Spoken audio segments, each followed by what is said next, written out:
오늘 말씀은 보내는 인생에서 보냄받은 인생으로라는 제목으로 말씀을 같이 나누도록 하겠습니다. 성경은 다윗을 하나님의 마음에 합한 자라고 기록하고 있어요. 제가 보기에 성경의 인물 중에 가장 극찬, 최고의 칭찬을 받은 사람이 이 다윗인 것 같습니다. 그러니까 하나님의 마음, 내 마음에 합한 자다라고 고백되어져 있는 인물. 이 다윗의 영성이 가장 빛났던 곳이 어디였을까요? 다윗의 영성이 가장 빛났던 곳, 장소는 어디예요? 유대 광야입니다. 성경으로 이야기하면 언제입니까? 사무엘 하 1장. 그죠? 그때가 정점이었어요. 고난의 광야, 화려한 왕궁이 아니었습니다. 사울에게 쫓기면서도 시편 23편에 여호와는 나의 목자시니 내게 부족함이 없으리로다 라고 고백하며 하나님만을 목자로 삼았던 그때가 다윗에게 있어서는 영성이 정점이었어요. 하지만 역설적이게도 모든 대적을 다 물리치고 평안히 찾아왔던 사무엘하 11장, 그 사무엘하 11장에 다윗은 가장 인생의 나락으로 떨어져 있었습니다. 무엇이 다윗을 그렇게 가장 비참한 모습으로, 나락으로, 가장 낮은 모습으로 떨어뜨렸을까? 여러분, 우리가 큐티했던 사무엘하 11장은 네 단계로 이야기가 전개되어집니다. 첫 번째는 방심과 안일함이었어요. 왕들이 전쟁터에 직접 나가 진두지휘했던 시기였습니다. 하지만 다윗은 부하들을 전쟁터에 내보내고 홀로 예루살렘 궁에 남았습니다. 저녁 무렵 늦게 침상에서 일어나 왕궁 옥상을 거닐던 중 목욕하는 한 여인을 보게 됩니다. 있어야 할 곳에 있지 않고 저녁 늦게 침상에서 일어난 안일함에 빠진 것이 화근이었습니다. 여인이 누구인지를 알아보게 했습니다. 그 여인은 자신의 충직한 신하 부하 우리아의 아내 밧세바였습니다. 그러면 멈춰야 했습니다. 그런데 밧세바인 줄 알면서도 멈추지 않았습니다. 두 번째는 간음입니다. 다윗은 왕의 권력을 이용해서 밧세바를 궁으로 불러들였습니다. 그리고 동침합니다. 이는 명백한 간음죄였습니다. 얼마 후에 밧세바가 자신이 임신했다는 소식을 다윗에게 전합니다. 세 번째는 은폐와 조작입니다. 임신 사실이 알려지면 누구라도 예외 없습니다. 왕이어도 돌에 맞아 죽을 수 있는 상황이었습니다. 다윗은 자신의 죄를 덮기 위해 전장에 있던 밧세바의 남편 우리아를 불러들입니다. 우리아에게 휴가를 주며 집에 가게 합니다. 그러면 아이가 우리아의 자식인 것처럼 꾸미려 계획을 세웁니다. 그런데 충성스러운 우리아는 내 동료들이 전쟁터에 있는데 나만 편히 집에 갈 수 없다라고 이야기하며 왕궁 문에서 잠을 청하게 됩니다. 다윗은 술까지 먹여봤지만 우리아는 끝내 집에 가지 않았습니다. 네 번째는 살인입니다. 은폐와 조작이 실패하자 다윗은 더욱 악한 꾀를 꾀냅니다. 그는 요압에게 편지를 보내죠.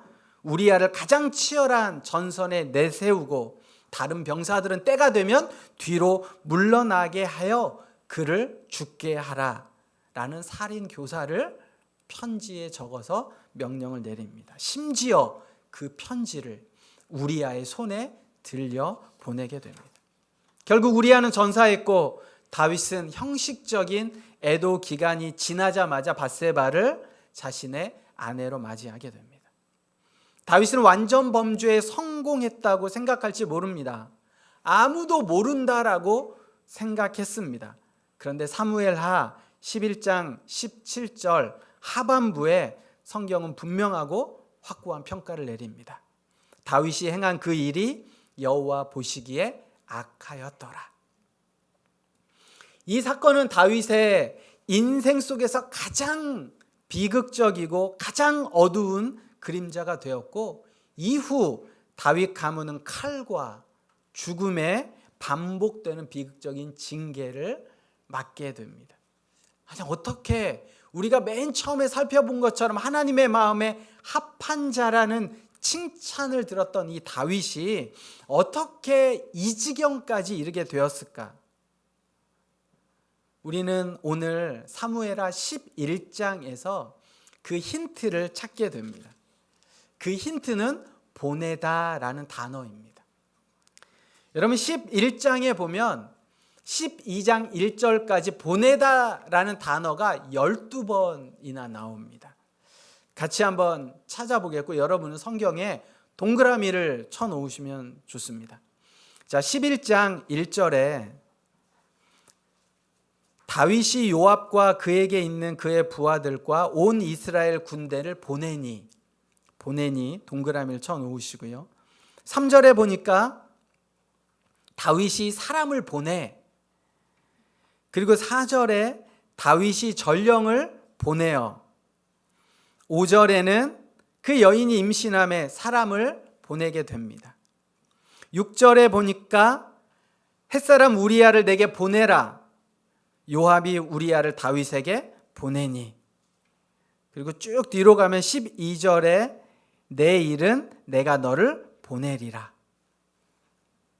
14절에 보니까 편지를 우리야의 손에 들려 요압에게 보내니, 18절에도 요압이 사람을 보내, 그리고 22절에 보면 요압이 그를 보낸, 그리고 27절에 다윗이 사람을 보내, 그리고 마지막으로 좀 다른 보냄이지만 12장 1절에 여호와께서 나단을 다윗에게 보내시니, 총 12번의 보내다라는 단어가 등장하게 됩니다. 다윗은 군대를 보냈고 전령을 보냈고 여인을 불러들였습니다. 다시 요압에게 전령을 보내고 우리야를 보내고 자신의 뜻을 보냄이라는 단어로 관철시킵니다. 과거에 다윗은 하나님의 명령에 따라 보냄받은 자였습니다. 그런데 오늘 자신의 욕망을 위해서 이제는 다윗이 누군가를 보내는 자가 되었습니다. 여러분, 우리가 쭉 읽었다시피 보내다라는 건 힘을 상징합니다. 가졌기 때문에 누군가를 보낼 수 있다라는 거예요. 이 단어가 계속해서 반복되어졌다는 건 무엇을 이야기하냐면, 다윗의 삶에서 누가 주인이냐? 더 이상 하나님이 주인이 아니었습니다. 자신의 욕망과 자신의 원함을 위해 자기 자신이 주인이 되었다는 이야기를 이 사무엘하 11장이 보내다라는 단어를 통해 이야기를 하고 있습니다. 내가 주인이 되면 모든 판단이, 그리고 판단의 기준이 내가 됩니다. 다윗은 자신의 충직한 우리야를 죽이면서도 그것이 죄인 줄을 몰랐습니다. 왜냐하면 자신이 곧 법이고 기준이다라고 생각했기 때문에 그렇습니다.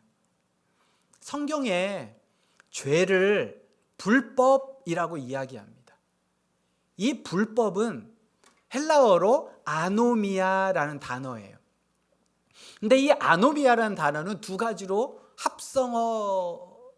합성이 되어 있습니다. 뒤에 노미아라는 단어는 법이란 뜻이에요. 앞에 아라는 단어는 부정접두어입니다. 그러니까 아노미아라는 불법이라는 뜻은 사실은 무슨 말이에요? 법이 없다라는 뜻이에요. 이건 무법입니다. 무법. 여러분, 무법이다라고 하면 법이 없는 걸까요? 우리는 생각할 때 무법이다라고 하면 없을 무에 법법이니 법이 없는 거겠지라고 생각하지만 아니요. 성경이 이야기하는 아노미아, 죄가 불법인 건 내 자신이 법이라는 거예요. 무법 천지가 되면 법이 없는 게 아닙니다. 법이 없는 게 아니라 모두가 다 법이에요. 그러니까 싸우게 되는 거죠. 자신이 하나님의 자리에 앉아 있을 때 인간은 죄를 죄로 인식하지 못합니다. 여러분, 이것은 무서운 나병과 같아요. 내가 병에 걸렸지만 아프지 않는 병. 내가 죄를 범하고 있지만 이게 죄인 줄도 모르는 상황이라는 겁니다. 여러분, 우리가 죄를 짓지 않을 수 있을까요? 내가 죄를 짓지 말아야지. 죄는 악한 거야 라고 생각하면 죄가 안 지어져요? 아니요. 그렇지 못해요. 왜냐하면 우리 안에 죄의 본성이 있기 때문에 그래요. 죄를 모두 다 짓습니다. 불가능해요. 죄를 짓지 않는 것. 근데 문제는 죄를 인식하지 못하는 건 문제다라는 겁니다. 나단 선지자가 다윗에게 사무엘하 12장 9절에 여호와의 말씀을 업신여기고 나 보기에 악을 행하였다라고 말할 때까지 다윗은 전혀 자신이 행한 일을 인식하지 못했습니다. 다윗이 처음부터 죄를 인식하지 못했을까? 당연히 아닙니다. 다윗이 그가 지은 여러 편의 시편에 보면 누구보다 영적으로 깨어있던 사람이고 늘 여호와 하나님을 묵상하던 사람이었습니다. 그런데 다윗에게 죄의 무감각이 서서히 찾아왔습니다. 다윗을 무너뜨릴 땐 이 죄가 더 이상 서서히 오지 않고 단호하고 무서울 정도로 급하게 다윗의 삶을 휘어잡은 겁니다. 성경은 이 같은 일을 사실 미리 경고하고 있었습니다. 여러분, 신명기 17장 14절부터 20절을 찾아볼 텐데요. 구약성경 289페이지입니다. 구약성경 289페이지 신명기 17장 14절에서 20절에 보면 이미 다윗이 왕이 되기 500년 전에 모세는 신명기를 통해 왕에 대해서 경고하고 있었습니다. 자, 제가 한번 같이 읽겠습니다. 신명기 17장 14절부터 20절까지입니다. 내가 내 하나님 여호와께서 내게 주시는 땅에 이르러 그 땅을 차지하고 거주할 때 만일 우리도 우리 주위의 모든 민족들 같이 우리 위에 왕을 세워야겠다는 생각이 나거든 반드시 내 하나님 여호와께서 택하신 자를 내 위에 왕으로 세울 것이며 내 위에 왕을 세우려면 내 형제 중에서 한 사람을 할 것이요 내 형제 아닌 타국인을 내 위에 세우지 말 것이며 라고 하면서 세 가지 금지해야 될 것을 말씀하고 있습니다. 자, 그는 병마를 많이 두지 말 것이요 병마를 많이 얻으려고 그 백성을 애굽으로 돌아가게 하지 말 것이니 이는 여호와께서 너희에게 이르시기를 너희가 이 후에는 그 길로 다시 돌아가지 말 것이라 하셨음이며, 이게 첫 번째입니다. 두 번째는 그에게 아내를 많이 두어 그의 마음이 미혹되게 하지 말 것이며, 이게 두 번째고, 세 번째는 자기를 위하여 은금을 많이 쌓지 말 것이니라. 이게 세 가지 경고입니다. 병마를 많이 두지 말라. 왜냐하면 왕이 병마를 많이 두면 하나님보다 군사력을 의지하기 때문이다라는 거예요. 두 번째는 아내를 많이 두지 말라. 여러분, 당시에는 주변 나라와 정략 결혼을 할 때예요. 정략 결혼을 한다는 건 뭐예요? 자기 나라를 안정시킬 때 하나님보다 다른 더 강한 나라의 힘을 의지하기 위함이에요. 이거 하지 말라라고 이야기하는 겁니다. 세 번째, 은금을 많이 쌓아두지 말아라. 나라가 부강하면 그 부강함 때문에 안정될 거다라고 생각한다라는 겁니다. 여러분, 이 세 가지의 특징이 뭐예요? 군사력이 있으면, 나를 돕는 주변 강한 세력들이 있으면, 물질이 많으면 하나님 없이도 가능하다라는 생각이에요. 이게 공통점입니다. 하나님 없이도 나라가 안전할 수 있다.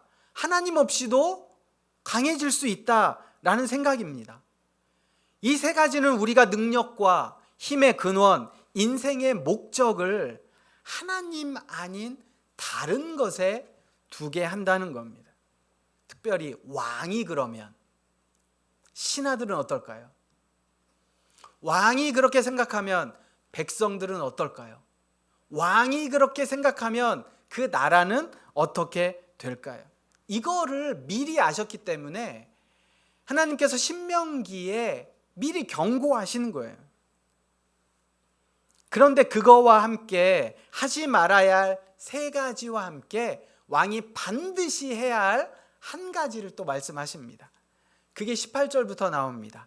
그가 왕위에 오르거든 이 율법서의 등사본을 레위 사람 제사장 앞에서 책에 기록하여 평생에 자기 옆에 두고 읽어 그의 하나님 여호와 경외하기를 배우며 이 율법의 모든 말과 이 규례를 지켜 행할 것이다. 세 가지 하지 말아야 할 경고와 함께 한 가지 반드시 해야 할 것을 말씀하고 있습니다. 그 해야 할 게 뭐예요? 율법을 복사해서 옆에 두고 늘 평생 읽고 그 말씀을 배우고 모든 말과 규례를 지켜 행하라 라고 말씀하고 있습니다. 미리 경고하신 거예요. 그런데 어느 순간인가 다윗의 심중에 인생의 목적이 바뀌었을 겁니다. 자신이 광야에 있을 때 사울을 죽일 수 있는 기회가 있었음에도 불구하고 하나님이 주인이시다라고 생각했던 다윗은 사울을 죽이지 않았습니다. 기름 부음 받은 자, 여호와의 기름 부음 받은 자를 내가 죽일 수 없다라고 이야기를 했죠. 그리고 이제 사울이 죽고 유다로 올라가야 될 때 늘 물었습니다. 제가 올라가도 될까요? 어디로 올라가야 될까요? 늘 하나님 앞에 묻던 사람이 다윗이었습니다. 헤브론에서 7년 6개월을 인내하면서 하나님의 뜻을 구했던 사람이 다윗이었습니다. 여기까지는 다윗의 인생의 목적은 누구였어요? 여호와 하나님이었습니다. 그리고 하나님의 말씀대로 살아가는 것, 그것이 인생의 목적이었어요. 그런데 시간이 지나 어느덧 사무엘하 1장을 지나 2장을 지나 하나님이 이기게 하시고 승리하게 하시고 자신의 업적과 자신의 성과를 드러내는 모든 결정을 자신이 하게 되다 보니 하나님이 아니라 스스로 왕이 되어버린 겁니다. 그리고 다윗은 왕궁 옥상을 거닐며 왕으로 자신의 능력과 힘을 보이는 것에 집중하고 자기 곁에 두고 함께 읽어야 할 진정한 능력인 하나님의 말씀을 놓쳤기에 그 죄가 서서히 들어오다가 결국엔 다윗의 마음의 성벽을 한순간 허물어 버린 겁니다. 오늘 우리는 다윗과 다를까? 다윗이 가는 길을 우리는 가지 않을 자신이 있는가? 여러분, 신약성경 디모데후서 3장 16절은 이렇게 우리에게 이야기해 줍니다. 모든 성경은 하나님의 감동으로 된 것으로 교훈과 책망과 바르게 함과 의로 교육하기에 유익하니 이는 하나님의 사람으로 온전하게 하며 모든 선한 일을 행할 능력을 갖추게 하려 함이라. 하나님의 사람으로 온전하며 모든 선한 일을 행할 능력을 갖추게 하는 게 하나님의 말씀인데, 그 하나님의 말씀은 우리에게 교훈과 책망과 바르게 함과 의로 교육한다라고 분명하게 이야기하고 있습니다. 여러분, 여기서 교훈이 뭘까요? 교훈이 모든 피조물에겐 목적이 있습니다. 여러분 한번 생각해 보세요. 만들어진 것 중에 목적이 없이 만들어진 게 있는지 단 하나도 없습니다. 때로는 우리가 몰라서 그렇지 한번 주위를 돌아보세요. 뭔가 만들어진 것들 한번 찾아보실래요? 돌아보세요. 저만 보지 말고.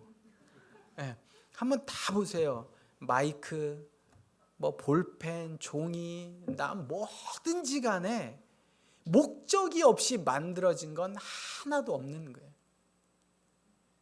교훈이라는 건 뭐냐면 우리가 마땅히 가야 할, 마땅히 해야 할 우리를 향한 하나님의 소명, 부르심이 교훈이에요.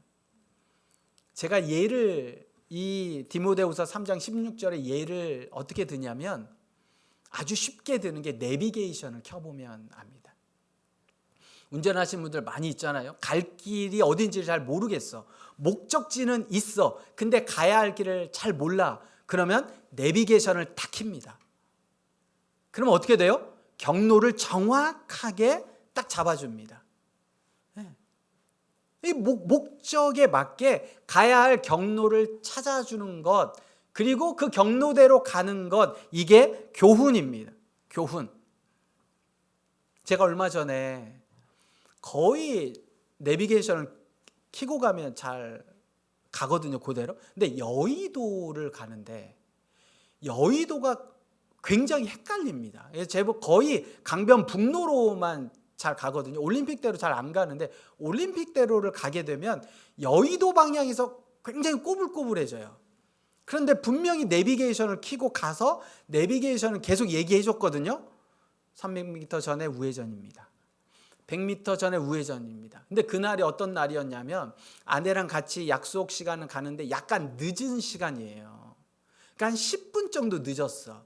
그래서 카톡방에 이야기를 했죠. 죄송합니다. 제가 10분 정도 늦을 것 같습니다. 이렇게 하고 이제 가는데 아니 거기를 못 들어간 거죠. 우회전을 타고 갔어야 되는데 못 들어간 거예요. 근데 내비게이션에 말을 안 해줬냐? 계속 말을 해주고 있었어요. 근데 아내랑 대화하다가 그걸 놓친 거죠. 여러분 우리가 살아가다 보면 하나님이 말씀해 주십니다. 그런데 내가 그걸 놓치는 거예요. 놓칠 때가 있어요. 그러면 책망입니다. 내비게이션이 뭐라고 얘기해 줘요? 한 번도 안 들으셨나요?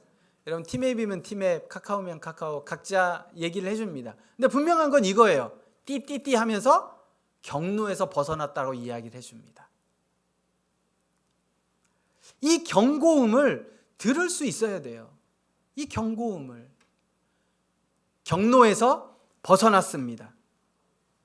그런데 이 경고음을 들어도요, 분명히 오른쪽으로 가라고 했는데 이런 생각이 들 때가 있습니다. 제가 최근에 분명히 그냥 강변북로로 가면 되는데 왜 갑자기 강변 밑으로 가가지고 올림픽대로 타고 가다 다시 올라가라고 하지? 돌아가라고 하는 거예요. 그래서 제가 어떻게 할게요? 양화대교로 내려가라는 건데 이거 아닌데 분명히 그냥 가도 되는데 그래서 말을 안 듣고 그냥 직진을 했죠. 그랬더니 띡띡띡 울리면서 다시 또 그 다음 강에서 그 다음 다리에서 또 내려가라는 거예요. 뭐가 있나? 근데 아무래도 아닌 것 같죠? 그래서 또 갔어요. 아니나 다를까 사고가 앞에 나가지고요. 꽉 막혀 있는데 거기서 40분을 허비를 했습니다. 책망 들어야 됩니다. 뭔가 있겠지 들어야 돼요. 내 생각이 아니라 내가 익숙한 길이라고 생각할 때 내 생각대로 그냥 갑니다. 늘 가던 길 내가 더 잘 안다라고 생각하고 가는 것이 우리 인간이에요. 근데 성경은 뭐라고 이야기해요? 책망. 여러분 잘못된 길을 가게 되면 책망과 함께 내비게이션이 반드시 해주는 게 있습니다. 새로운 경로를 다시 인도해줘요. 이게 바르게 함입니다. 경로를 재설정해 줍니다. 여러분, 책망 앞에서 자신의 생각이 아니라 하나님의 말씀으로 즉시 순종하고 핸들을 꺾어야 돼요. 그렇게 될 때 우리는 의로움이 무언지를 알게 돼요. 여러분, 말씀이 우리를 인도해 갑니다. 우리의 인생을 인도해 가는 내비게이션이에요. 목적지를 향해 바른 경로를 설정해 줍니다. 이게 교훈이에요. 근데 우리는 늘 그 교훈대로만 따르지 않죠. 우리 안에 죄성이 있어서 내 생각대로 가고 싶을 때가 있어요. 그러면 늘 책망을 해줍니다. 그 길 잘못됐어. 이럴 때 순종하고 틀면 좋은데 그렇지 않은 모습을 우린 다윗에게서 보게 되는 거죠. 이 책망과 함께 다시 경로를 재설정해 줍니다. 이게 바르게 함이에요. 하나님은 나단을 보내셨습니다. 12장 1절에 보면 여호와께서 나단을 다윗에게 보내시니 라고 하시면서 우리가 읽었던 것처럼 바르게 함을 다시 재설정을 해 주시는 겁니다. 신명기는 왕들이 세워지기 전 400년 전 이미 경고했습니다. 그리고 그 해결책을 주었죠. 디모데후서는 2000년 전 이미 인생의 길을 걸어가는 모든 세대에게 경고하며 그 해결책을 우리에게 줍니다. 신명기와 디모데후서의 해결책은 딱 하나, 말씀을 평생 곁에 두고 읽고 묵상하며 가까이 하는 것이다 라고 이야기를 해줍니다. 말콤 그래도웰의 저서 아웃라이더에 보면 1만 시간 법칙이라는 내용이 나옵니다. 어떤 한 일에 전문가가 되기 위해서는 최소 1만 시간 정도를 그 일에 투자를 해야 된다라는 겁니다. 근데 제가 이 책을 여러 번 읽고 제가 가지고 있으면서 늘 뭔가 제 자신을 좀 새롭게 할 때마다, 뭔가 도전할 때마다 그 챕터를 읽는데 그 챕터에 대한 의견들은 뭐 분분합니다. 1만 시간이라는 것 자체에 대한 의견들은 있지만 제가 좋아하는 부분이 진짜 실력을 키울 때 두 가지가 반드시 필요한데, 첫 번째는 내가 잘 못하는 부분이 어딘지를 알고 그 못하는 부분을 집중적으로 공략하고 노력하라라고 이야기를 합니다. 그리고 두 번째는 내가 무엇을 틀렸는지를 알려줄 수 있는 스승이나 시스템을 반드시 갖추라라고 이야기를 해요. 그러니까 나에게 잘하는 부분은 계속 잘합니다. 근데 나에게 못하는 부분은 계속 못하게 되더라. 근데 왜 못하게 되냐라고 봤더니 내가 무엇을 못하는지, 안 되는지, 또 때로는 틀렸을 때 나에게 알려주는 스승이 없거나 계속 못하게 되는 시스템으로 그냥 가게 되는 경우가 있더라라고 말콤 그래도웰이 그 책에서 이야기를 하고 있습니다. 여러분, 우리는 세상에서 시간을 많이 보냅니다.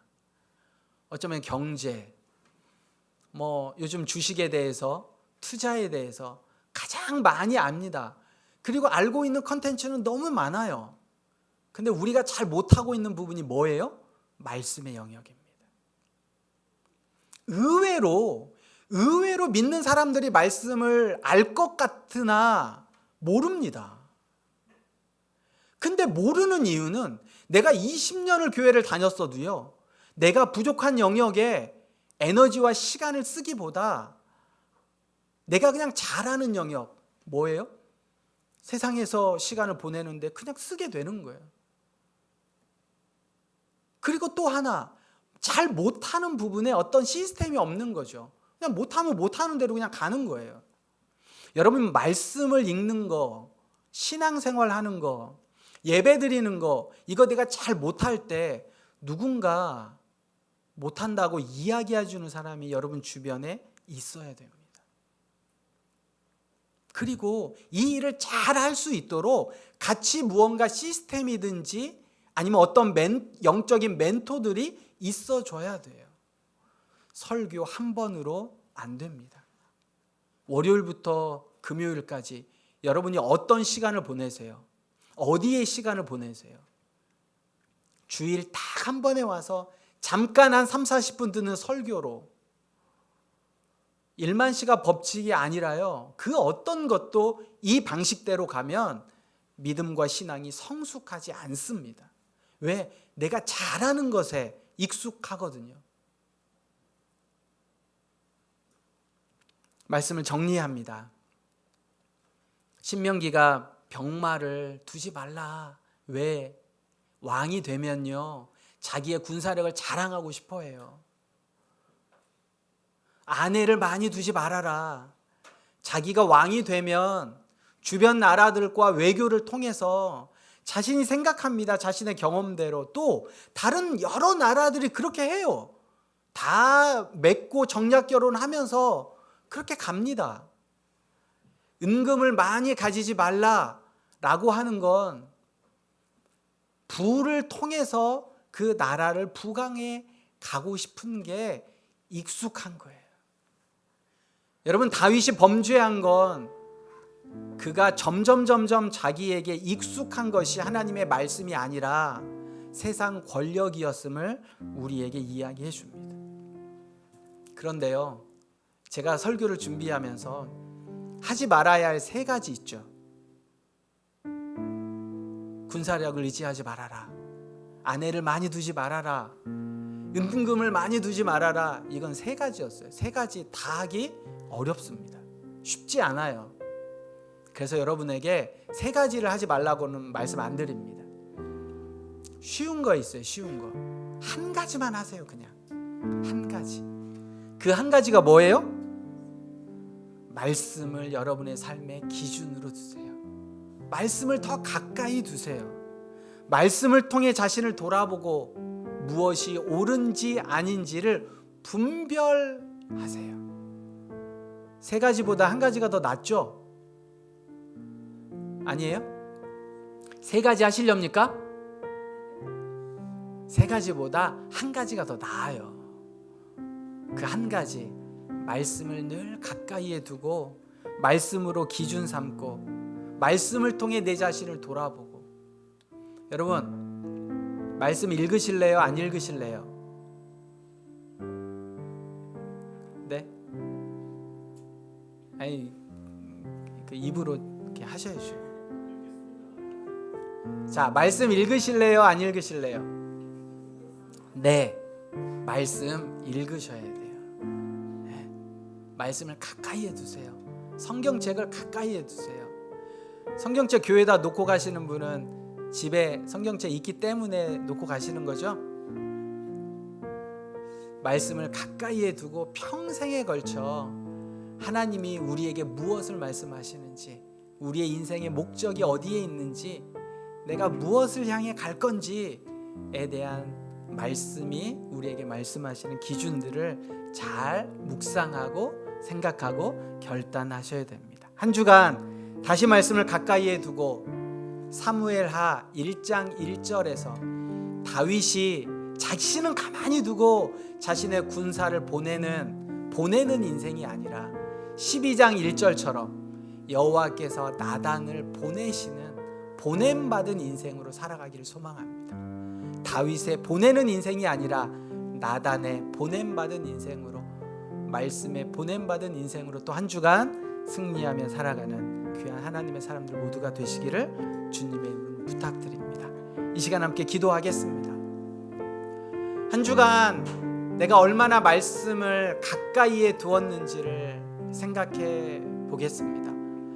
또 내가 어떻게 한 주간 말씀을 가까이에 둘지 결단하는 기도를 하겠습니다. 혹여나 내 의지대로 되지 않으면 말콤 그레도 엘처럼 어떤 시스템을 만들어도 좋고요, 어떤 누군가에게 부탁을 해도 좋고요, 내 스스로 가장 부족한 부분이 말씀이라면 그 말씀에 시간을 보낼 수 있는 여러분만의 결단을 위해서 이 시간 함께 기도하도록 하겠습니다. 사랑의 하나님, 감사합니다.